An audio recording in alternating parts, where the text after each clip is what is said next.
Good day, everyone. I'm Lauren Maxey here with your daily council update for the day. Today, I wanted to talk a little bit about Medicaid estate recovery. Now, there's a lot of misunderstanding, a lot of misinformation out there about this. We get a lot of questions on it. So I wanted to take a little bit deeper dive on what is it and what do we need to know about it. So first and foremost, when someone goes on Medicaid and they've maybe received assistance with paying for long-term care in a skilled nursing community or something like that, Medicaid keeps track of how much money they spend and how much money they've paid for that person's care when they're on Medicaid. Now, when someone passes away, Medicaid becomes a creditor of that person's estate. And this is where, again, a lot of the misinformation comes out of, oh, Medicaid's going to place a lien on your home and all of that. That is not the case. Medicaid, again, becomes a creditor of the estate of the person that received those benefits.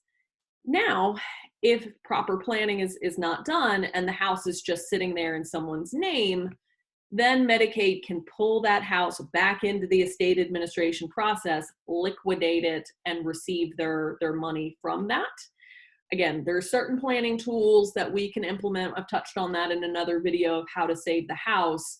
But it is incredibly important to be aware of. There's other caveats to the estate recovery process. So there are certain reasons they won't take those actions immediately.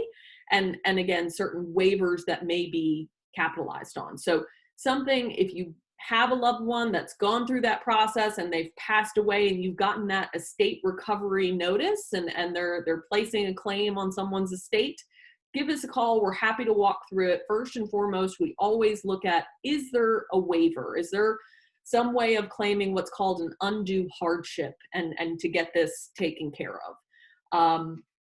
Again, it's all governed by statute of what constitutes an undue hardship, and we walk clients through all of that.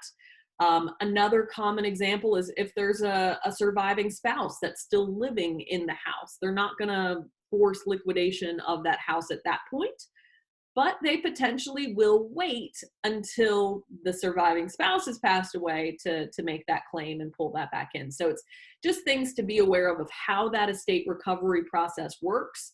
And knowing that there are certain waivers due to undue hardships and things like that that you may be able to touch on and get it taken care of. So point being, give us a call. We're happy to sit down, walk through it together to make sure everything's processed properly and you're not just giving the house away for no good reason. Sometimes you can't get around it. Sometimes it is what it is, but let's sit down. Let's have a conversation. Would prefer always to do the proactive planning and avoid it as much as possible entirely in the first place. Again, we've got another video touching on how to save the house from estate recovery if you want to check that out. But this is if it's already in estate recovery, there are still things to be aware of, certain reasons they won't do it. So again, happy to sit down, have an individualized discussion on that. I hope that helps, and I hope y'all have a lovely rest of your day.